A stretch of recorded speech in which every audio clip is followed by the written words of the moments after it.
Hi, everybody. How are you? Welcome to the Otherppl show. My name's Brad Listi. I'm in Los Angeles, and it is time for another Sunday episode. What do you say? My guest is Megan Milks, author of the novel Margaret and the Mystery of the Missing Body. It is available now from the Feminist Press.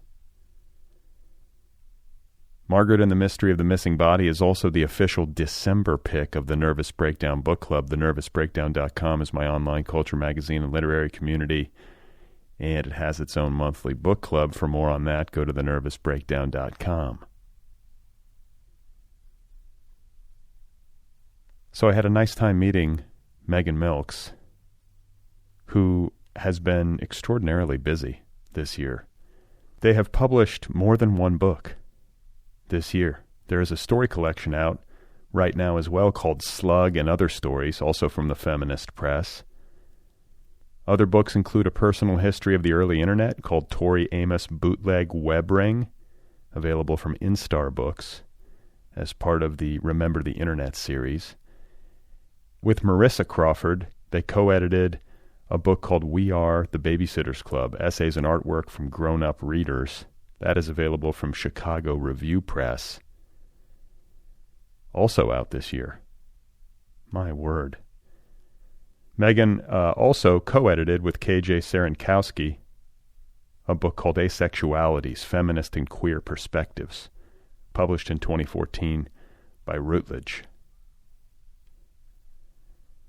So, Megan Milks, coming up in just a moment. Quick reminder that this podcast is offered freely. More than 700 episodes and counting. If you like the program, support the program for as little as $1 a month over at patreon.com/otherpplpod. That's Patreon, patreon.com/otherpplpod. Tip your server. Another quick reminder that this podcast has its own email newsletter. I do a weekly email newsletter. Did you know that? I send out updates on the show when new episodes go up, and I also share a few links to things that are interesting to me, things that I'm reading. You know what I'm saying. I try to make it interesting and painless. So if you want to sign up for the email newsletter, it goes out once a week. That's it. And you can do that at otherppl.com, the show's official website. Just look in the left sidebar and click on email newsletter or sign up for the email newsletter. It's easy.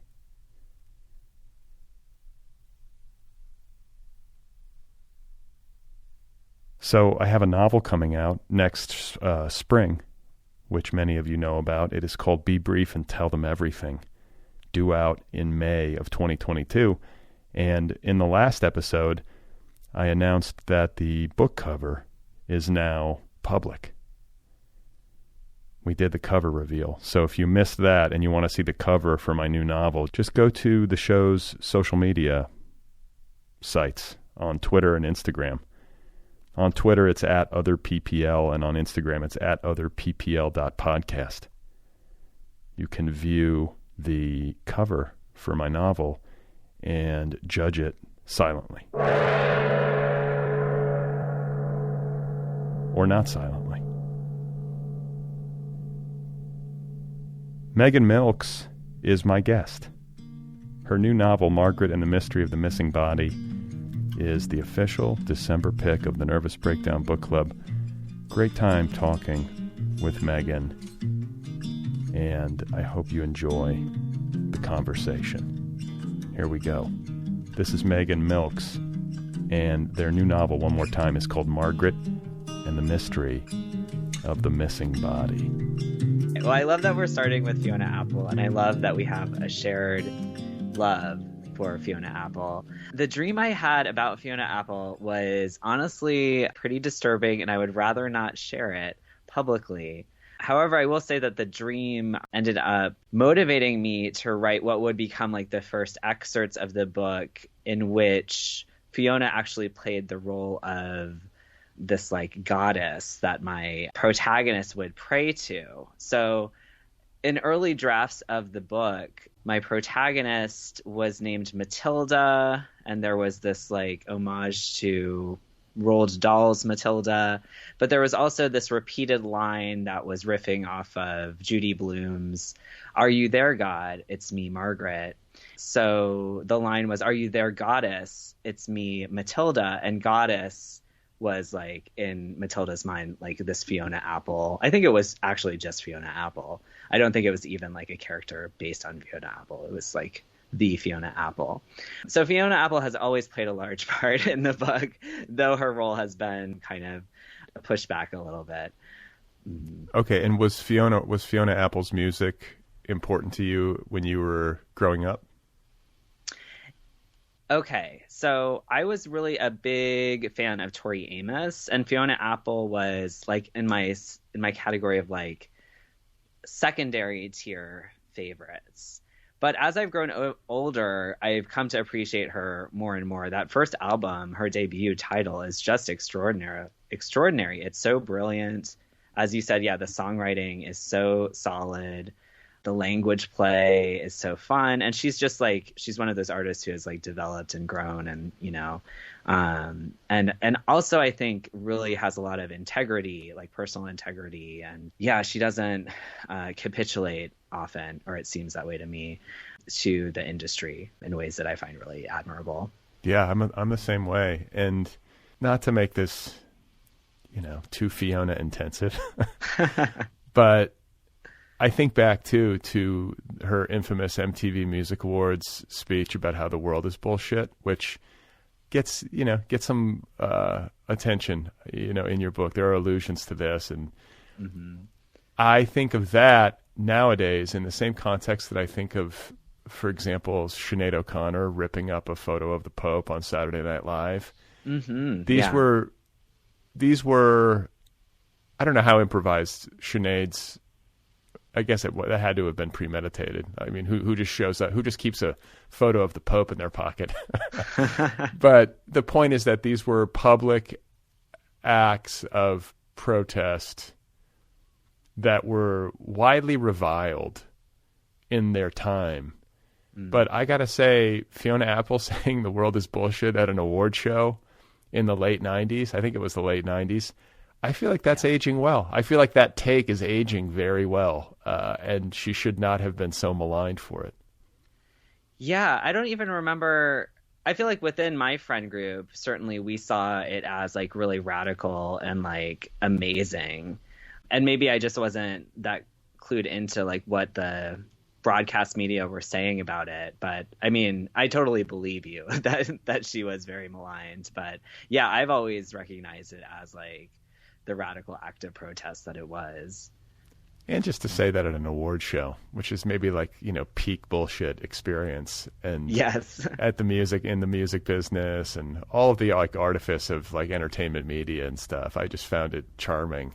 But I do remember people in the media, of course, calling her like immature and silly and kind of like, you know, just basically defining it as a dumb take. And I don't know, there's just a lot more to her than she sometimes gets credit for. So I very much enjoyed that Fiona played a role in your book. And I want to talk, for listeners who have not had a chance to read, about the world that this novel inhabits. I think we start with Margaret, who is a character who has, I think you might have characterized it this way, has a problem but doesn't know what it is.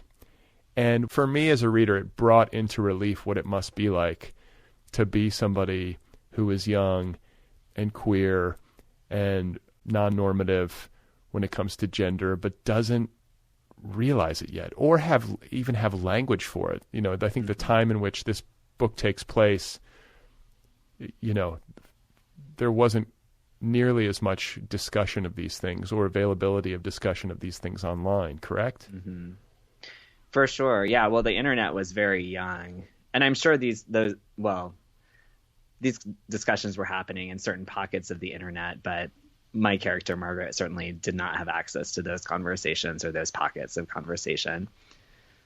Yeah. I think back to when I was a kid, I was in high school in the early to mid 90s, graduated in 1993, there was nothing.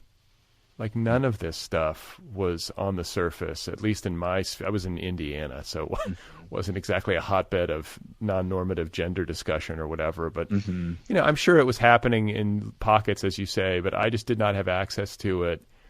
And I just think about the importance, I guess as a writerly person, I think about the importance of language. If you don't have words for things, if you don't have the terminology available to you, then you are completely lost.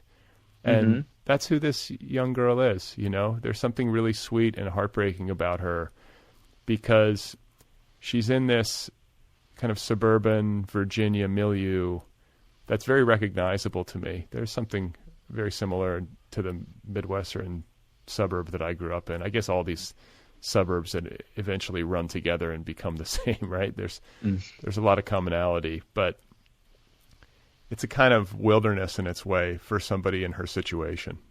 So I guess a question for you, I'm just kind of like summarizing here. So I think a question for you would be to ask you about your own upbringing. Like, did you share similar experiences? Were you raised in Virginia? Did you come up in a place that was like the place that I was just describing, or like one of the places I was just describing? So I would describe the book as somewhere between semi-autobiographical and autobiographical. I don't know. Certainly there's a lot of fiction in it, a lot of fictionalization. But yeah, I think there is a lot that I share with Margaret in some ways, Margaret is like an avatar for me and my younger self. But yes, I grew up in Chester, Virginia. I was an 81 child, 1981. I grew up in kind of it was like a planned neighborhood that was very rural. I can never say that word. And certainly suburban, perhaps sub-suburban. But yeah, I grew up with a lot of nature, like lots of, like my friends and I built tree houses and like explored the creeks in the neighborhood and, camped outside and looked at bugs a lot, things like that. That sounds good. Yeah. I guess in some way, yeah. I don't know. I don't know that I was necessarily a tomboy as a kid, but I was a reader. And then with my friends, we did these outdoor things. But I would have in many ways, I would have preferred staying home and reading. But if I did that, I wouldn't have had any friends. So, right. So when you're a kid growing up in Chester, Virginia, you're doing all these things to sort of, be social, but you were a complete bookworm inward. And I would imagine as adolescence dawned, we're dealing with a lot of the same questions and challenges that Margaret was dealing with in terms of like self-knowledge and identity. I think, I definitely was, but I didn't know that I was, I was just like moving through my days and sort of just, trying to figure out what was next, where would I go to college, but I did feel like, I felt like apart from my friends in certain ways. But yeah, I don't know, like as a kid, I was definitely, like, as I said, like I really was drawn to books and to reading. I loved spending time in my family home. We had this sunroom where I would just like camp out with my stack of library books and just like go through book after book.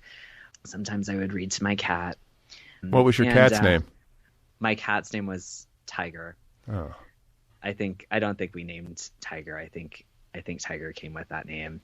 But in any case, I lived a lot in the world of books. And so I think that is also something that is shared between me as a kid and Margaret as a character, in that Margaret is kind of moving through these different like narrative environments. And like the book is so much an exploration of, I think, my literary heritage as like a kid to teen growing up. And so my literary heritage is kind of like encoded into the structure of the book, and it kind of forms like I guess like the structural organization is like shifting from genre to genre and like narrative environment to narrative environment, as Margaret is growing up. Sure. So I want to try to track for listeners some of the influences in your literary heritage. There's Roald Dahl's Matilda, Stephen King's Carrie, Babysitter's Club. I'm trying to think of what else am I missing? Oh, Girl Interrupted. Yeah. So there's the Girls Can Solve Anything mystery series, and there are a couple of like mini mysteries that are in my book. And that series is very much, as you said, indebted to the Babysitter's Club, Nancy Drew, a little bit of Fear Street and Goosebumps mixed in. There's like there's these paranormal dimensions and a lot of absurdity.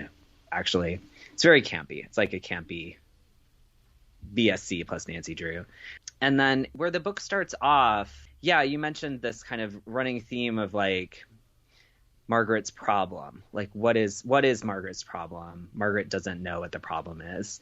And I think about those sections when Margaret is in high school as like drawing on the problem novel as like a genre of YA, like these realist novels where there's like a social problem that's being dealt with. And often like their problem in a problem novel would be like drug abuse or divorce or like cutting or, homelessness, teen homelessness or, family violence, things like that. So for Margaret, the problem is, well, there are a few problems. There's like this queerness and transness she can't name. But then there's also the more kind of immediate problem of this eating disorder. She's developing these disordered eating practices. And that's when kind of like the eating disorder narrative sort of takes over the book. And so the third section, which I think of as the Girl Interrupted section, is where Margaret enters the treatment center. And then the final section I think of as the aliens and anorexics. Or I guess the actual title is Aliens and Anorexia, the Chris Kraus book. That's really kind of the shadow text of that last section. Okay, so you're doing a lot in this book.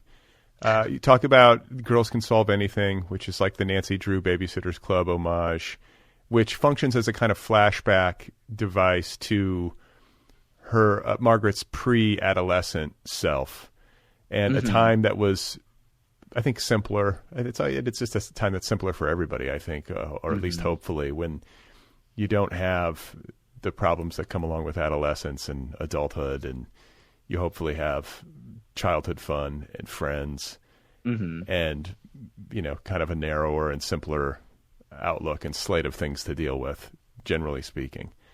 And then you get to, like you said, the Girl Interrupted section, which takes place at, I believe it's called Briarwood. Yes. Which I found interesting because that was the name of a neighborhood in my town. There are lots of Briar. My neighborhood was Briarstone. They need to get more creative. But she was at Briarwood, and she meets Carrie, who definitely I could feel echoes of Angelina Jolie's character, especially once I sort of learned about that, in my research. But there's a lot of shifting, from one chapter or from one section to the next. And what I found interesting about this is that you were using discontinuity in genre as a way of exploring transness.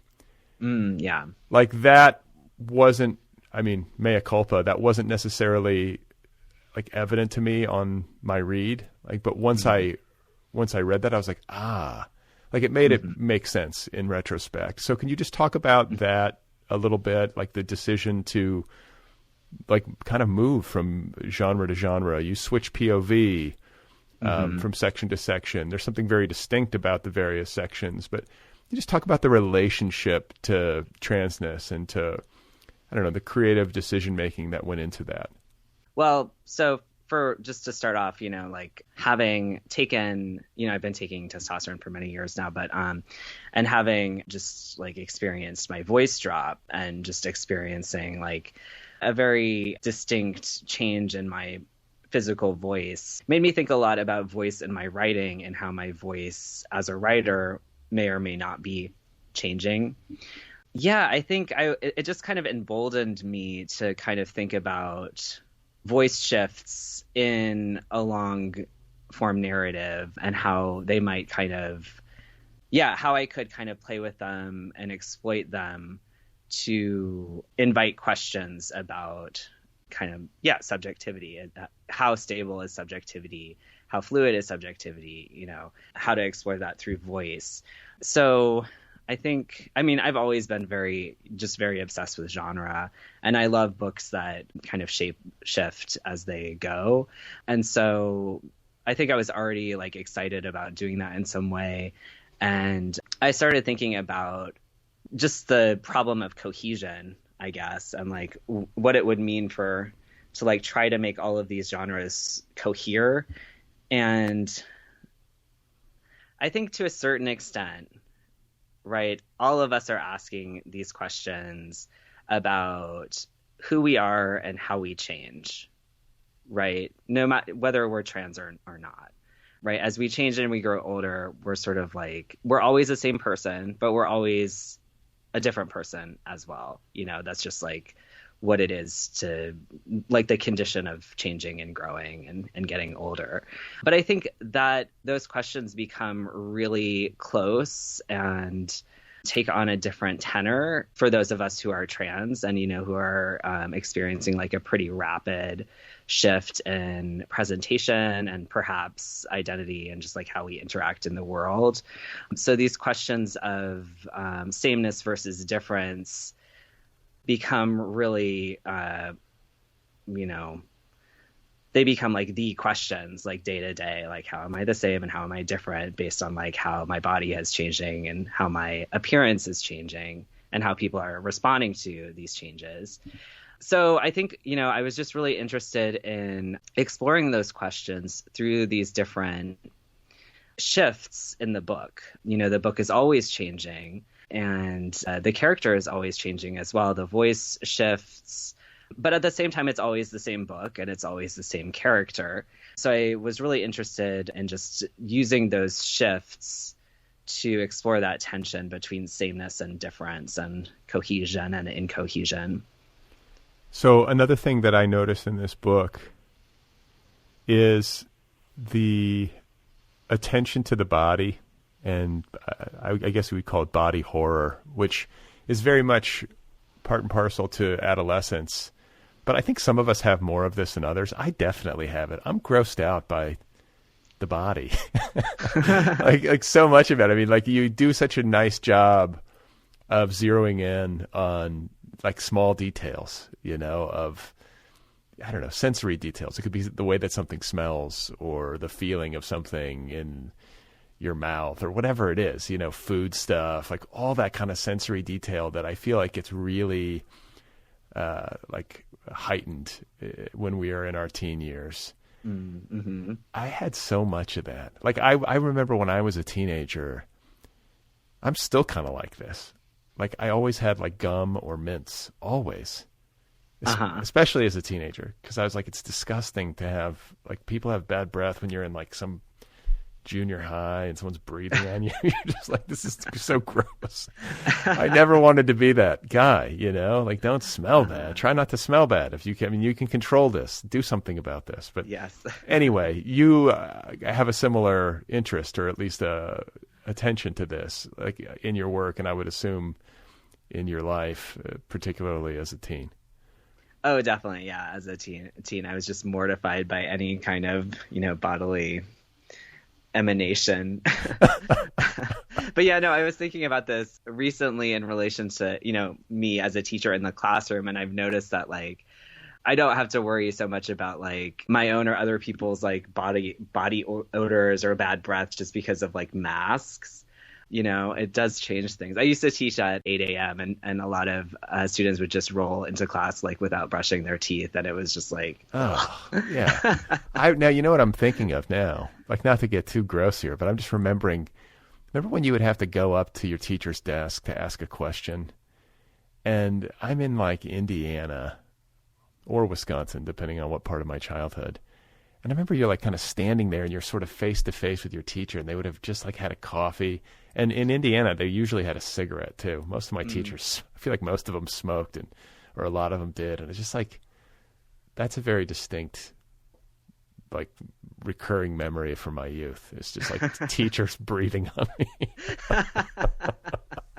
So it's like the kind of stuff I hadn't thought about, until you kind of confront it in a fiction that's looking at this time of life, like under a microscope, the way that you've done. I hadn't thought back to that part of my life and those experiences, but it was so relatable. And I don't know, I just felt it's always that comfort of like shared interest where it's like, oh, okay, I'm not the only one who was this like fixated on body horror when I was a kid. And also like the grotesque, like you love the grotesque. And I mean, I know a lot of this stuff is tied to adolescence, but there's also like the grotesque as a literary tradition. Are there forebears of yours in literature that you were inspired by on this front? Yeah. I mean, I think Dodie Bellamy is like probably one of the biggest influences on my work, and her work definitely celebrates abjection a lot. Yeah, especially bodily abjection.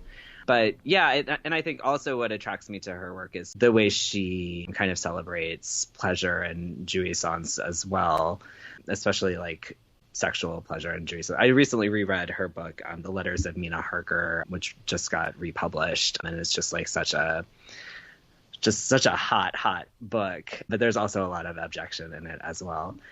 Wait, what is it? Forgive me for not knowing. You said jouissance? Oh, jouissance. It's that French word for pleasure. Oh, okay. That's often used. I think like it's often used in feminist discourse to describe kind of erotic pleasure, particularly, especially like female quote unquote erotic pleasure. I want to talk about the experience that Margaret has with food, which I think is an extension of this. The body horror. It's not just like the functions of the body that are disgusting as we go through adolescence and our bodies change and, all that kind of stuff. But there's also social norms that I think especially adolescent girls, but adolescent boys too, feel a sense of obligation to conform to. It's something that happens kind of intuitively based on what the culture is telling us and what our community is telling us. But she is definitely somebody who struggles with food and body shame and body issues. Mm-hmm. And again, I don't know, I found myself relating. Like food grossed me out. Food grossed me out to an unusual degree, maybe, when I was a kid. Like people having bad table manners. Like I just remember sitting at I'm going back to junior high. But just the kid at the table when you're eating in junior high in the cafeteria and he's like not closing his mouth and he's spitting food everywhere or just smacking, like those kinds of things always really bothered me. But anyway, so it wasn't food itself, but the way people chew, the way like mastication. Oh no, it could be food too. But mastication, like crunching. I'm one of those people who if someone's like crunching near me to this day, there's even a word for it, and I always forget what it is. But if you're like eating and crunching and it's audible and you're near me, I will just like leave the room. I can't deal. It's too much. Oh, wow. I hear it in like stereo. And there's a certain subset of the population, that is like this. But I don't know. I just want to hear you talk a little bit more about writing into these issues with food, which affect so many of us. And I don't know if I don't know. It's weird. It makes me think about what like a healthy relationship with food is. Mm-hmm. I think most people, I live in Los Angeles, but I think everybody's got some sort of weird thing around food, right? Everybody's got like dietary needs and a different theory of the case. But like, what was it like for you as a kid growing up in Virginia? Like, it seems like it would be the kind of place where you just sort of ate anything. That's where it was like where I was, we didn't have nearly as much conversation around, I don't know, the finer points of diet. It was more just like whatever tastes good, you eat it. Yeah, I think, I grew up in a pretty all-American household where we, my mother was a housewife basically. And so, yeah, we would have for dinner, typically we would have, a meat, a veggie side, potatoes or bread, that was pretty much like the daily content of our meals. That doesn't sound so bad. It wasn't bad. It wasn't. No, my mom was a decent cook. Yeah. And then this was also the heyday of, or it seemed, I actually don't know the history of various diet foods, but I just remember the fat-free craze, like Snackwells, and I think like lean cuisine was like newly popular. And so those things were definitely on my radar as well. And yeah, I do remember, I think when a Whole Foods opened in Richmond, like we lived 30 minutes south of Richmond, which was the biggest, the city that we were attached to. So I think I'm remembering, when the Whole Foods opened when I was in high school, it was like a big deal because it was like, it kind of marked this shift into an awareness of like organic produce and things like that like we had, like my family at least and my community, just like that was like not on our radar, like the organic food movement and things like that. So those were picking up, those were becoming more, that kind of awareness was becoming more prominent as I was leaving high school, if I'm remembering correctly. Yeah, I feel like this stuff always changes. This is one of my major frustrations with it, is that, you talk about the fat-free craze and how fat was the devil for a period of years. Mm-hmm. And I remember too, as a kid, there was a time when it was like, if you're an athlete, which at that time in my youth, I sort of was, and it was like, you got to eat lots of carbohydrates before a game, which I think today would be considered laughable. Maybe I'm wrong, but you know what I'm saying? Like, what frustrates me is that it never seems like there's ever any real progress in understanding. Mm-hmm. It's just like this cyclical seeming, never-ending like process of changing from one thing to the next. I don't feel like we ever really land at any kind of conclusions. Mm-hmm. Right. Yeah, there are just new experiments and new arguments. I think what I feel like right now we're in like a protein craze. Like, right, everybody's very seeking protein above anything else. Are you seeking protein in your life? I do when I compare protein grams and yogurt cups. Yeah, I do. Yeah, like you got to look, and it's like, well, how many carbohydrates? What about added sugar? I feel like sugar is also the devil. Oh yes. Which maybe it is. I don't know. I mean, I think like naturally occurring sugars in fruit, that's the one that really like messes with my head and makes me frustrated. Because it's like, okay, I get that like just loading up processed foods with additional sugar is probably not good for you. That makes complete sense to me. I think we can sort of table that argument.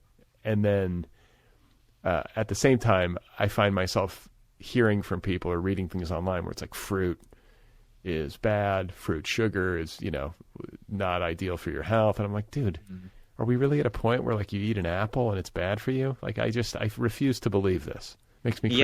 Yeah. Wow.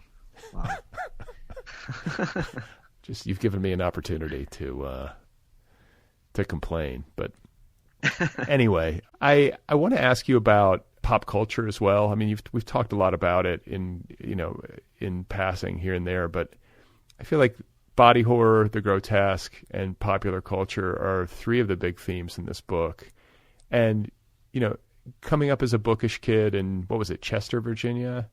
Mm-hmm. It seems like you probably would be somebody who was really looking to culture and to book culture in particular for answers. I think I had some of that as well, where you're sensing that there's more out there, or you're sensing that there's something going on, but you don't have language for it, or you don't have an understanding.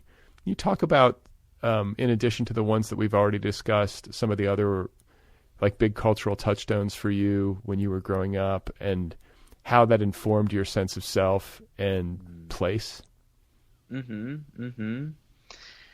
Gosh, there's so much. That's such a good question.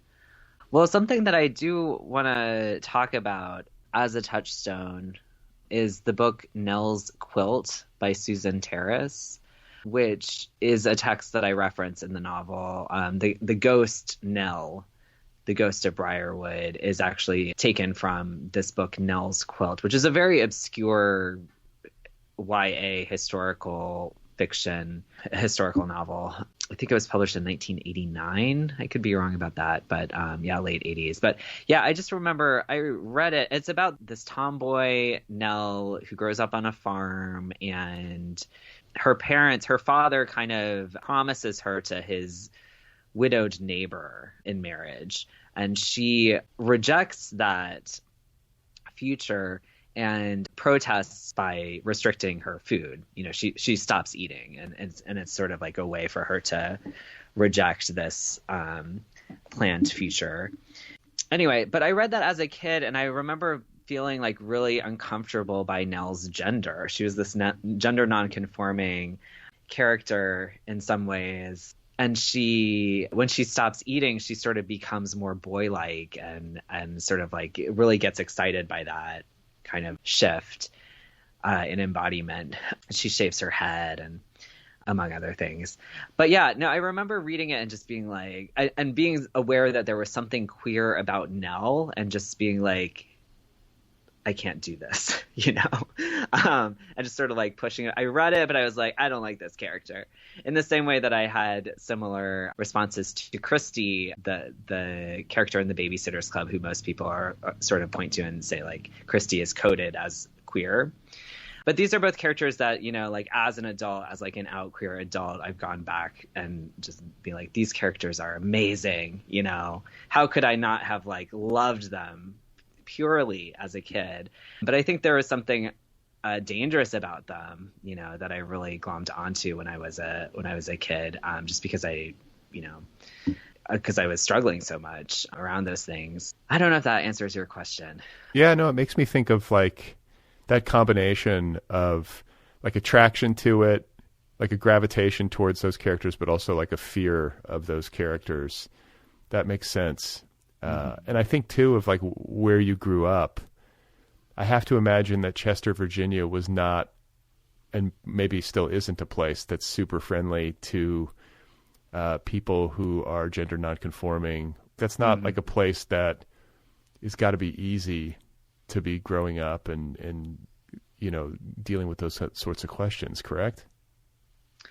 I think that's probably true. Yeah. It's been a long time since I've lived in Chester, but yeah, definitely growing up. I mean, it's hard to say because I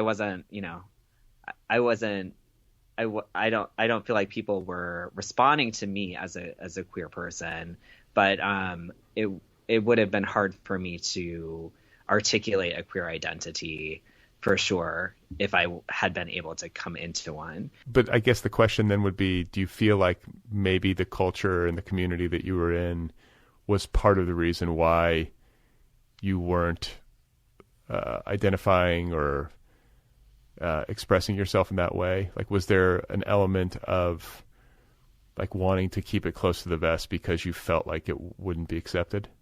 That's such a hard question to answer because I just don't know how aware I was at the time of my sexual identity. It wasn't something that people really talked about. Even as a teenager?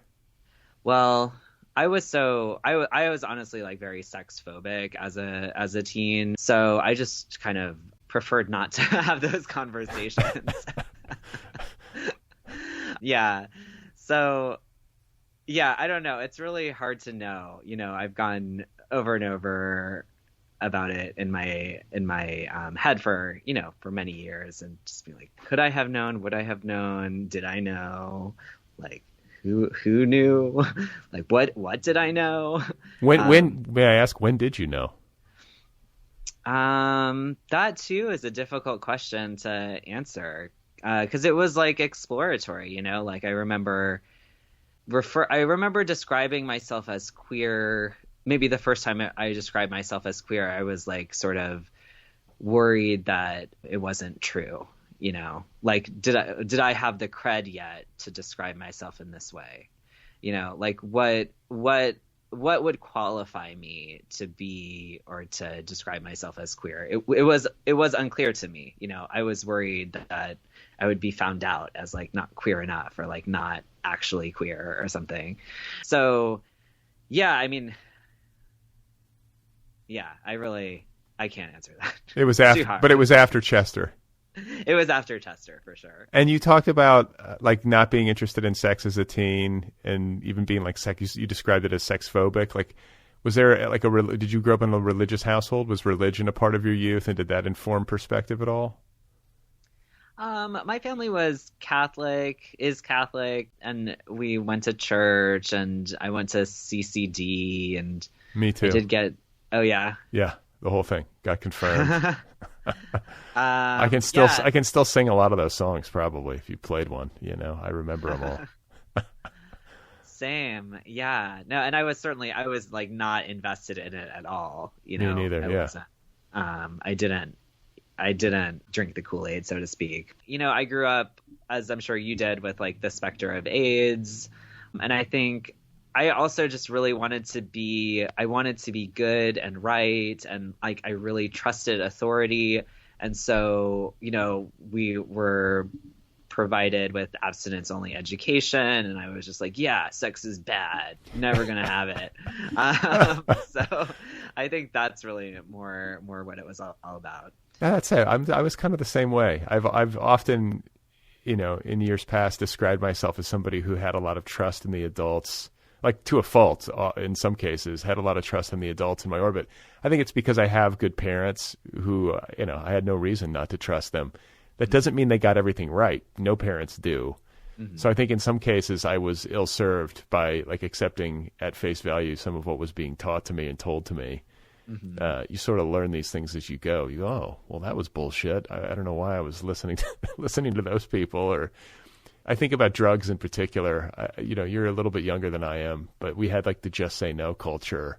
Oh, totally. When I was a kid. And I will forever say that lumping all drugs together into one big batch and just pointing at them and saying no is a terrible way to teach children about drugs. You know, eventually you smoke pot and realize that like your head didn't explode. You know what I'm saying? And so then it's like, well, they lied to me. This was fun. Like I just laughed a lot and ate a lot. And now I'm going to try everything because these people lied to me. And you don't want to, you know, I don't think it's necessarily advisable to go try everything. Do you see what I'm saying? So. Mm-hmm. Oh, absolutely. Yeah. So you knew, like, and you said your mom was a kind of a stay-at-home mom. Do you have like literary parents? Like, were people feeding you books in your family, or was this something you came to on your own? My parents do read a lot. Yeah, they read a lot. We don't really, I think I would say that my parents like definitely supported my reading habit, but didn't necessarily like influence like what I read. But they took me to the library, you know, every 2 weeks. And there were always books in our household. For sure. My parents read a lot of nonfiction, and right now my mom she's in a book club that she's like really excited about, and so she tells me about like her book club picks and things like that. So yeah, so we have conversations about books, but I would not call them like what was the term you used? Book people? Yeah, I don't know. Are either of your parents by education or by trade like writerly at all? No, they're not. No, my dad is retired now, but worked as a civilian in the government for almost his entire career in business management. Like in the federal government or in the state? In the federal government, he worked for the Department of Defense, working with, oh gosh, what are they called? The commissaries. So he worked for DECA, the Defense Commissary Agency, and he kind of ran the commissaries on various military bases in whatever region he was stationed at. Okay, so not a writer. Not a writer, no. Though recently he's been like dabbling in writing. He wants to write a paranormal crime novel. Oh, okay. So, but no. Now we're getting to it, because usually there is something, whether it's realized or not, or whether it manifests like professionally or not. But your dad sounds like he has like a writing impulse that maybe he didn't get to do anything with because of his career, and now you're getting to actualize it. Maybe. I don't know. I mean, the last time I talked to him, he decided it was too hard. Well, see, you're like, see, that's actually music to And my so ears. he's abandoned his book. Well, But no, you can always come back to it. I like hearing that, because I think if you're a writer and you've declared yourself a writer, people know that this is what you're doing, or at least partially doing. You have to have had the experience where people are like, I think I might write a book someday, or, they kind of make light of, I've had this experience where I'm like struggling so hard with a project, and then, somebody will be like, yeah, I might do that. Like, it's like, like walking across the street, or, something so simple, but then you sit down to do it, and like you quickly learn how, incredibly challenging it can be, unless you're some kind of rare genius. But Yes. So take us out of Chester. Like, you're in Chester, coming of age, not really clued in to who you are, and, like a long way to go, in terms of like your understanding of yourself and your understanding of the world, which is entirely defensible because you were, 16 years old. So then you leave that neck of the woods and you go off to college? Mm-hmm. Whereabouts? I went to Virginia Tech for a year, and then I was like pretty miserable there. So I ended up transferring to University of Virginia and finishing up my college years there. And then I took a couple of years off, and I was in newspaper publishing and then magazine publishing, and then went to grad school for creative writing at Temple in Philadelphia. And then I pursued my PhD at the University of Illinois at Chicago. Yeah, and then I, took a couple of teaching gigs, like visiting professorships, and wasn't really finding that dream tenure-track job. So I ended up just moving to New York 5 years ago and just trying to figure it out from there. So wait, you have your PhD? I do have my PhD, yes. So I'm speaking with a doctor. That is correct. Wow. And still with that PhD. And I say this only because I think so many people who listen to this show are writers. And I mean, again, I've had this conversation before. What better career to have, like breadwinning career to have, to sort of supplement your writing life than teaching, just because there's flexibility of schedule. It kind of keeps you in the game. It's just such a natural course to take. And yet these jobs are not easy to land, these teaching jobs, even with a PhD. Like, it's not like you get your PhD and it's just they're lining up to hire you. It's still challenging, even with the PhD. Right. Yeah. And there's just so many generations of people with PhDs and MFAs who have not gotten jobs. And so that, like, every year there's like more and more people who are qualified for the very few jobs that are available. Yeah. Because I think about that sometimes. I taught a little bit earlier in my career, and I'm like, maybe I would go back to teaching one day. But then every time I think about it, I'm just like, but that's like such a crowded lane. There's going to be 1 million people applying for those jobs, especially the tenure track jobs. Because the adjunct teachers, which I was one for 5 years, get paid basically nothing. It's such I don't know. It makes me angry to talk about it. Yes, I am right there with you. So now you're in New York. How long have you been there? This is my 5th year. Yeah. Is that right? I've been here 5.5 years. Yeah. And I've been adjuncting. You have. Yeah. I mean, yes. Like, hopefully it leads to something. Like, hopefully, I don't mind, I can understand some sort of like dues paying thing, but I don't know. You should also be paid a living wage and should have some benefits if you're working full time, for a university. Especially a university with like a big endowment or whatever. But you've had a lot happen, as I think we were talking about before we started recording, in recent times. Like this year, you've had multiple books come out. I want to know more about your writing career. Oh, is that your cat? This is my roommate's cat, yes. Oh, okay. Bye-bye. Go down. I love it when animals intrude on the podcast.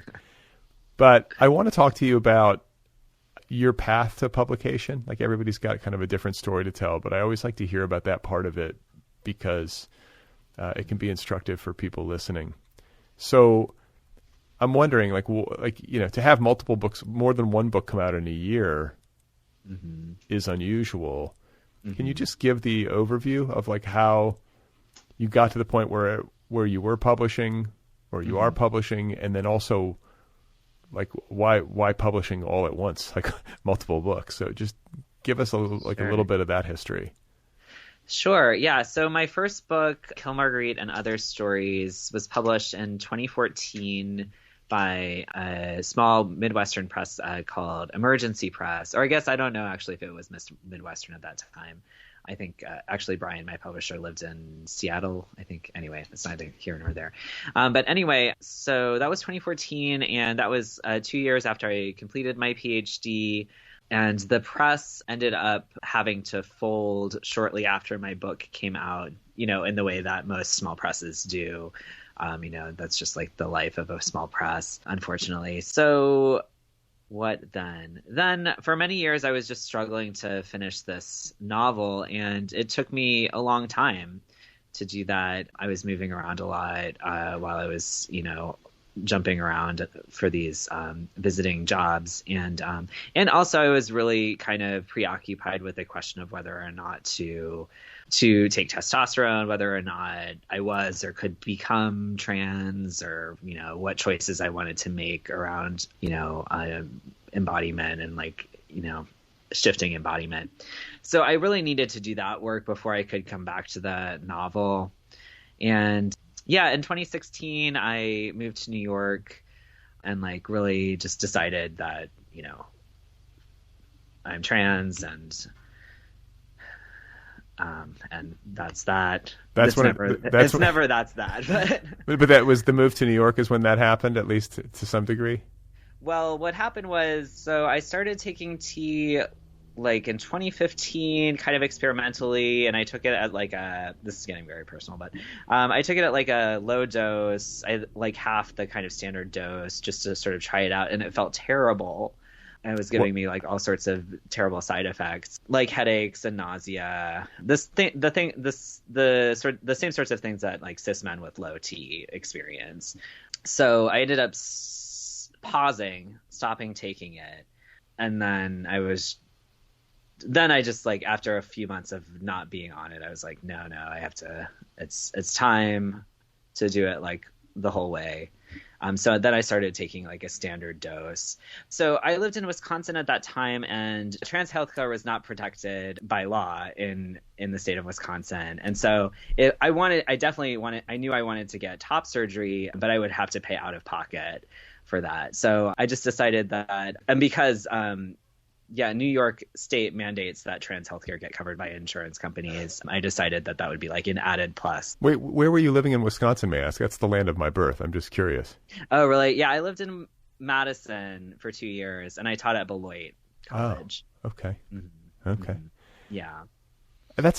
As I'm hearing you talk about this, and as I've been thinking about this, reading these kinds of things, reading your book, it's making me aware to a heightened degree, just how radical these changes are. These are big decisions to make, I guess is what I want to say. Right. Yeah. And there are so many choices, right? Do I change my name? Do I not change my name? Do I change my name socially and legally? Or do I change it just socially? Do I change it among a certain community of people, but not wholesale?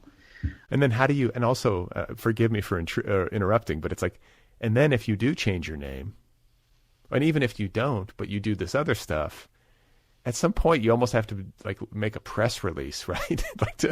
to the people in your life, you know what I'm saying? How do you handle that? I'm going to tell, you just probably want to tell everybody at once, the people that you do want to tell. Mm-hmm. But that part of it is something else I found myself thinking about, God, how do you handle that? And hopefully people are receptive, but obviously I'm imagining not everybody takes it as well as you might hope. Right? Right. Yeah. Well, I've tried out name changing, but the new names I've tried to adopt haven't really stuck. And mostly because I have not really committed to them. And that's another thing that comes up when I think about incohesion, right? We were talking about continuity and discontinuity, cohesion and incohesion in the book. And I think that's something that, I experience every day, I present as a man these days. People call me sir pretty much wherever I go, but my name, I still go by Megan. And so that creates a lot of confusion, a sense of incohesion. Like people, like I can see those wheels turning when I introduce myself as Megan. Like so many questions like light up in people's eyes. And then there's like this moment of panic often, but yeah, so anyway, but you had asked me about 4 books coming out this year. And really that has been a happy accident. Honestly, what happened is that my novel took so long to sell that I ended up working on these other projects in the meanwhile and in the meantime, and then they all kind of came out at once. But one of them is a republication of Kill Marguerite, my first book. And now it's a second edition and it's revised. It's called Slug and Other Stories. There are, I think, about 6 stories in the original book that got cut and 6 new stories that got swapped in. And some of the stories that have remained in the second edition have been revised in various ways. And so Feminist Press put out both books this fall, hoping that, the two would kind of feed each other in terms of finding audiences. So very, very much blessed. It's like the year of Megan Milks. 4 books, you said? Yes. Well, those are the 2 big ones, not to diminish the other projects, but these are the ones that I feel like are definitely representative of my body of work. One of the other ones is a co-edited collection of essays and artwork that I co-edited with Marissa Crawford, called We Are the Babysitters Club, essays and artwork from grown-up readers. And the final one is a short memoir called Tori Amos Bootleg Web Ring, which honestly covers some of the same territory that is in Margaret and the Mystery of the Missing Body, from written as nonfiction. But it's really about my personal history of the early internet and of the Tori Amos fan community. Okay, so what is it? I mean, I probably could figure it out, but I want to hear you talk about what is it with Tori Amos that inspires you, or inspired you in particular as a kid. But I think when it comes to Tori Amos fans, that's an intense fandom, right? It feels like Definitely. It distinguishes itself. So what is it about her? Well, she's a genius, for one thing. And yeah, I don't know, her creative vision is just so bold and have you listened to Boys for Pele? Yeah. I'm a fan. I'm not like an online community fan, but I'm a fan. I think she's cool in kind of the same way. I'm more of a Fiona Apple fan, if I'm being honest. Fiona speaks to me a little bit more, but I feel like they are of a similar ilk. There's something very intense about both of them. Mm-hmm. Something kind of no bullshit. Definitely. What was that? Tori is you described Fiona's songs as very precise. Yeah, I think Tori's songs are a little more messy, right? They're very, they're very constructed for sure. But the way she works with her voice and, there's just a lot of room for messiness and kind of, I don't know, lots of abrupt transitional shifts in her work. Oh, I can see how that might have inspired you, right? Oh, totally. Yeah. So when it comes to publishing your work, work that deals explicitly with issues surrounding transness and gender nonconformity and all the rest, you said it took a long time for this book to find a home. I think that's the case for any book really these days that's not either written by somebody with a big platform or a ton, millions of books sold or whatever. It's going to always be challenging, I think, in this environment for literary fiction that's not easy to categorize or sell, basically. Mm-hmm. But in particular with your work and the themes that it's dealing in, I have to imagine there's a pretty limited number of publishers who historically at least have been willing to engage with these kinds of stories.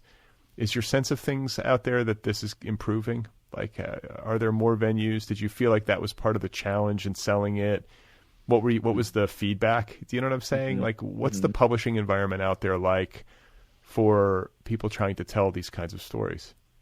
Yeah, I when you say these kinds of stories, are you referring to I'm talking about like like trans literature, like stories okay. that deal with this kind of like these kinds of characters who are struggling with these kinds of issues around identity or who are identifying as trans. Like, Mm-hmm. I'm just wondering, I know how hard it is in general to sell. I'm just wondering, like, if you feel like it's that much harder when you're trying to sell trans literature or whatever, or if you feel like things are getting better. I think it really depends on the kind of book. I mean, I think there's definitely right now a very exciting boom in trans literature, trans writing overall. And there's been a lot of really cool, weird, exciting books by trans authors that have come out this year. I think what made my book a hard sell is that the trans content is actually very minimal. I mean, like in a way, like the book is trans through and through, like from page one to the end, but it's not about an out trans character, and it's not telling a familiar. I mean, in some ways, it's a very familiar story, but the kind of trans stories that are getting told, I don't even know. I feel like things are changing so fast. But when you typically think of like a trans narrative, this is not the book that you think of. This is like it's like pre-trans or something. It's like exactly, yeah. yeah. It's a pre-trans narrative. I think that's a great way to put it. And the other thing that made it, there were two other things that made it a hard sell, I think. Well, three. One, actually four. I could go on, I'm sure, but one, the voice shifts. A lot of the feedback I got was like the voice is like there's too much inconsistency in the voice. And then the other two things, which I think were probably bigger issues, was the eating disorder content, which I think a lot of editors are very wary of, which I understand. I think they probably get a lot of books about eating disorders, especially editors who are working in YA, which leads me to the third issue is that this book is like, it is YA, but it's not YA. It's like YA for adults. That's how I think about it. It's like very much shaped by young adult literature, but it's not really written for contemporary teens and preteens. But I want to stop you because you said that there's publishers have some resistance to writing around eating disorders. This is because it's done a lot, or it's because they just feel like it'll be too much for readers? Like, what's the thinking there? What's the logic? I'm not sure, and I'm really just kind of speculating based on having looked at a few editors, kind of like their lists of what they are looking for and what they are not looking for, and on a few lists of YA editors of what they're not looking for. There's very specific things about like, we don't want eating disorder books, or we don't want like this type of eating disorder book, and then they list some things. I'm sure that many editors who are working in publishing like have their own history of, disordered eating practices, and maybe they just don't want to go there. I don't know. I'm like really purely speculating. So, but I do think that content is really tricky and fraught for a lot of people. It's kind of fraught for me. I'm confused. Yeah. There's a lot of confusion around it, and I think there's a lot of confusion because of what we were talking about earlier. Was that it's really hard to find consensus, and I don't know. I don't want to get too deep. I know that there are people who are dealing with like truly serious eating disorders, and like I think what I'm talking about is several degrees away from that. But I feel like I'm often shifting. Like, I don't know how you eat these days, but I've been, I'm always tweaking stuff, and then I'm sort of like self-criticizing for tweaking stuff because I'm like, why, like just chill. But then I'm also like, I do want to be healthy, like I think that's a good thing to be. Right. Yeah. I don't want to be like crazy about it, but I don't want to like eat garbage. Mm-hmm. Right. Yeah. That's interesting. So there's like guilt about being too healthy. Right. I mean, I think the word for it is absurd. It just quickly gets absurd for me. And then there's that element of frustration to go along with it. But whatever resistance there is in publishing, I mean, it seems like something that is so central to all of our lives. Obviously, we have to all eat to survive. And there is so much confusion and there is so much dysfunction around food. It seems like exactly the sort of thing we would need to see reflected back in literature and sussed out in literature, right? I mean, I don't know. It just seems like I was just making the case the other day that, or in an episode the other day, that writing about food and writing about sex are probably the best two things you could possibly write about from an audience standpoint. Like if you want to build a readership, focus on those two things. People love to read about food. People love food and they love sex. So if you that's in your wheelhouse, you're in good shape. I'm going to have to think about that. Yeah.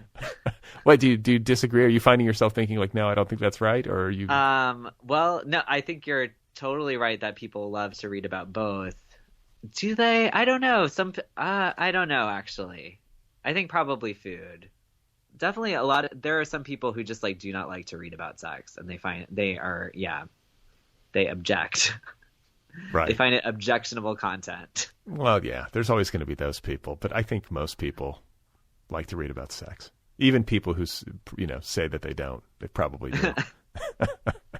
So let's talk a little bit about routine. I know you've got to probably get on with your day soon, but I just want to talk a little bit about process because I have you here and this is a writerly audience. Like, how do you do the work? Are you somebody who is a write everyday person, or like, do you have systems in place, or is it like more haphazard than that? When I'm like really into a project, I'm usually writing every day. When I'm like either between projects or working on multiple things, it gets a little bit more haphazard. But yeah, like in my best writing periods, I write first thing in the morning. How early are we talking? Are you like somebody's getting up at like 5 a.m? Oh no, I wish I were. I feel like that is actually, I know a few people who do that and they're very prolific and I'm very jealous. So I feel like that is the secret, but I've yet to be able to make that change in my life. But for me, like 8 or 9, pretty regular. And I like to have a morning shift for writing. That usually involves reading too. And then if I'm really deep into a project, I'll also do like a second or third shift, like in the afternoon or in the evening. I love to be able to write late at night and then also return to it in the morning. I feel like I'm at my best as a writer when I get like into that nighttime headspace. That's where I feel like the kind of where I'm at like my most creative, I guess, and my most like open, uninhibited. And then in the morning, I usually go back and revise and kind of like shape things. Oh, interesting. I feel like usually it's one or the other for people. Like they are either a night owl or an early morning person, but you sounds like you do both. I mean, I would like to do both all of the time, but my life generally doesn't permit it. But that's usually, I feel like when I'm like most kind of committed to my writing, that's usually what I'm doing. And have you ever considered writing explicit genre, like YA? I don't know if maybe you have. This is the only book of yours that I've read, but have you ever thought, like as somebody who grew up reading, Babysitter's Club or Nancy Drew or something, is this something that you've ever entertained in your own creative life? I've thought about it, and I suppose it's still possible that I could, but I think I'm just not really part of that community. I'm not part of that community of writers. I feel like when I'm writing, I'm not thinking of a contemporary teen audience as like my readership. So it would require a lot of shifting and in terms of like who I imagine as my audience and who I imagine as like my community of peers. Who do you imagine is your audience now? Well, it depends on the project. I usually imagine like other queer and trans people of my generation typically as like the closest audience. And is there a part of writing fiction that you feel like you're best at? I used to ask this question all the time and I've gotten away from it, and I actually like it because it forces people to sort of brag about themselves a little bit. But like, is there a part of writing that comes easiest to you? That is a great question. I don't know if I would say it comes easiest to me, but I find I am most proud of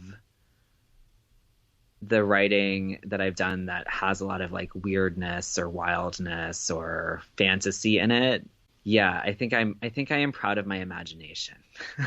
Okay, I'm on board with that. I would say I think you should be especially proud of your imagination when it comes to describing like teen body horror and like the minutia of like gross things that teenagers tend to notice. I mean, I was like, God, this is like uncanny. Thank you. So, okay, so you have 4 books out this year. Like, are you working on another? Like, when can we expect book number 5 to drop? I would any minute now.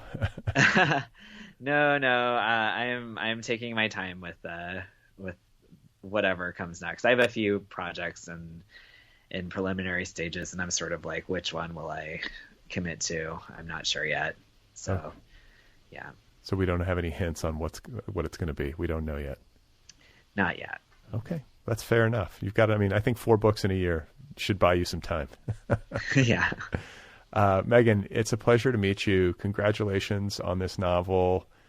Congratulations on the story collection as well, and the other 2 books that came out. And I'm glad we got a chance to feature this in the book club and hopefully bring you some new readers. So, I don't know, just a pleasure, and I wish you well on all that comes next. Thank you so much. Okay, guys, there we have Megan Milks, author of the novel Margaret and the Mystery of the Missing Body, available now from the Feminist Press, the official December pick of the Nervous Breakdown Book Club. You can find Megan Milks online at meganmilks.com. You can follow them on Twitter. The handle is at sklimnagum. It's Megan Milks spelled backwards. So start with Milks, S-K-L-I-M. You just got to figure it out. Search for Megan Milks on Twitter. Again, the novel is called Margaret and the Mystery of the Missing Body, available now from the Feminist Press. Go get your copy immediately. The Other People podcast is offered freely. Support the show if you like the show, and you can support it over at patreon.com/otherpplpod. Sign up for the Other People Brad Listi email newsletter over at otherppl.com. I will write you emails that are kind of fun. The Other People podcast has a YouTube channel. Subscribe, it's free. The Other People podcast has an app. Go get it wherever apps are available. It's free. There's a theme developing here. If you have something you want to say to me, the email address for the show is letters@otherppl.com. The holidays are here. They're upon us. I'm going to try to keep shows going. I don't know if I'm going to be able to do 2 a week or what's going to happen or not, TBD. It's such a chaotic time of year. It drives me crazy. Just make it stop. But I do have some good conversations to share with you. I'm very excited about it. And I have some good interviews lined up for the new year. And I've got a book coming out. So I hope you can bear with me as I share news of it on this program, and I try to kind of take you along for the ride as I gird myself psychologically and spiritually for the experience. It should be good. I'm trying to stay zen about it. Just trying to breathe. Just trying to focus on the breathing. Just trying to stay with the breath. When I lose the breath and I just start thinking and spiraling, just come back to the breath. Notice myself and my body.